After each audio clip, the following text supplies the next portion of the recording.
Let's go ahead and bring in a couple of the stars of the show because, ladies and gentlemen, we're only Wilbur Marshall days away from NFL season. Of course, that's 58. It's right around the corner. We're inside 2 months. We got Alex Selznick, we got RJ White, and we've got the Jacksonville Jaguars to talk about, gentlemen. Let's start talking at the quarterback position. Trevor Lawrence obviously had a season marred by injury, also had a concussion last year.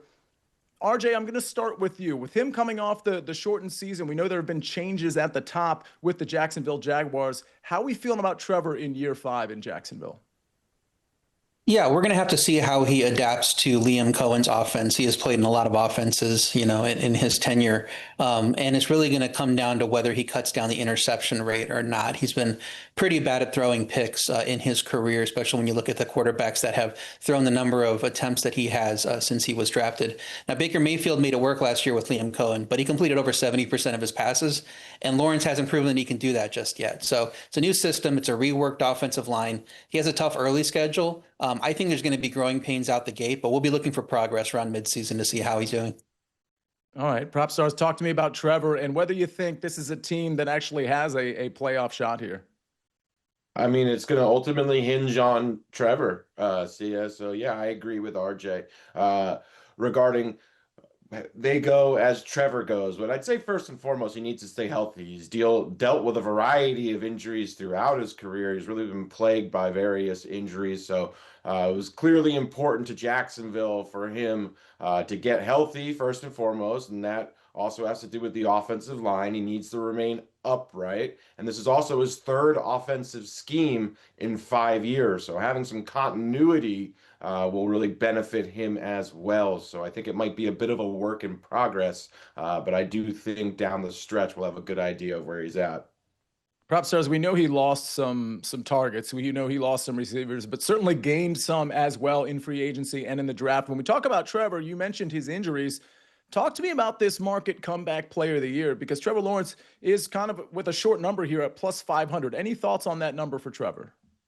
Yeah, it's an interesting number. So with this particular category, comeback player of the year, it's a very QB heavy award. A QB has won 7 consecutive seasons.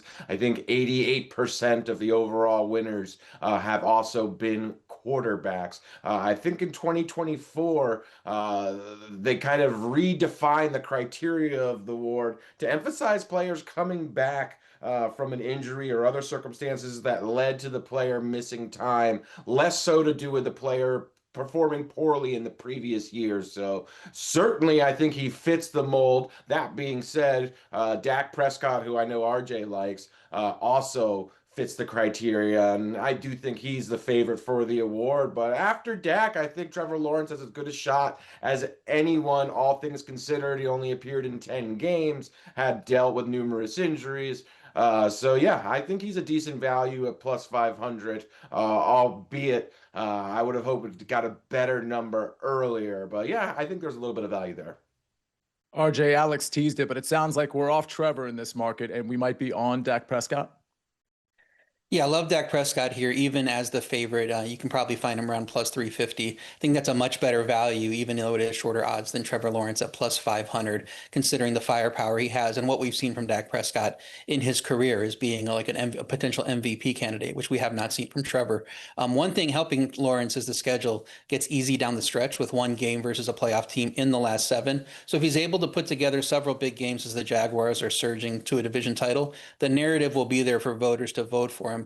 And I will argue a little bit with Alex on that point of redefining the criteria, because even though they said that's what they want, they still let the voters vote for whoever they want. Sam Darnold finished 3rd when he was coming back from just being a backup and not being, a starting NFL quarterback. People voted for Saquon Barkley, voted for Russell Wilson last year, a very small number of the vote share, but they still let guys vote for whoever they want. And I believe there were something like 27 guys that gained votes. So we're still leaving the door open for them to continue voting for someone that had a bad performance just because the AP said they wanted something else. I don't think that's really definitive.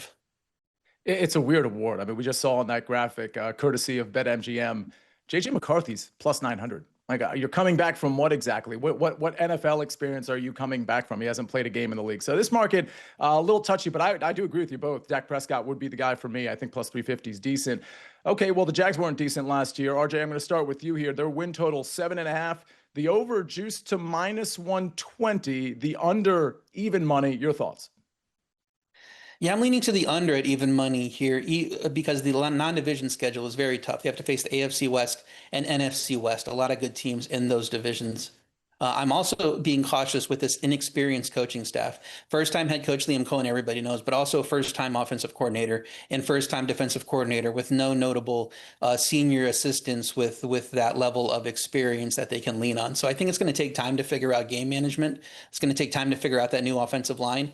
And you open the year by facing Carolina week 1. That's a winnable game. But then you get Cincinnati, Houston, San Francisco, Kansas City, Seattle, and the Rams. I mean, that could be a 1-6 start, and you're having a lot of trouble down the stretch and needing a lot of wins to get to that over. So my lean's going to be to the under here. Alex, the back end of that schedule that RJ was referencing is a little bit easier, as it would almost have to be. With that said, this could go off the rails pretty quickly. I kind of agree. I'm on the under here at even money. What are you on? If I had to choose one way, I would lean under, but I think the line is efficient. I'd set this line personally at 7.5. They do benefit from a very soft schedule in the second half of the year. Warren Sharp has them as the sixth easiest schedule this year based on their opponents' win-loss lines. So yeah, I think 7.5 makes sense. They're in a soft division. I do think there will be some growing pains early in the season, but I think there's enough talent for this team to get rolling in the second half here, and I think 7.5 is an efficient number. Yeah, it's interesting. That first game, by the way, against Carolina. The next preview after this upcoming break will be the Carolina Panthers with Claudia and PropStarz, you as well. Let's talk about Travis Hunter, because I don't think we can talk about Jacksonville without talking about Travis Hunter. There's obviously the question, Alex, of how much is he going to play defensive back and how much is he going to play wide receiver? His season yards number, 695.5, and his touchdown total, 5.5. Where are you at on Travis Hunter? I think the 5.5 touchdowns I'm going to pass on, but that 695 is too low for an every down player with his skill set in this Jacksonville offense. We know how many targets vacated the offense without Evan Ingram, who's really been Trevor Lawrence's safety blanket. No more Christian Kirk. So it's Brian Thomas Jr. atop the depth chart, and that's pretty much it. So Travis Hunter is going to be an every down player. He's going to be an immediate impact player as well, in my opinion. So I think this line should be set at 800 to 850. I'm frankly shocked it's as low as 700. So I absolutely love this spot for him. I think if he gets in 14 or 15 games, his floor is 700 yards, just being an every down player in this offense. So very bullish on Hunter and very bullish on this number. RJ, your thoughts here? Yeah, he's a weird case, right? Everything is kind of on the table for him. I think that's why the number is as low as it is, because he could mostly play offense and blow by these numbers. He could play too much defense and not really get on the field as much offensively as we think right now.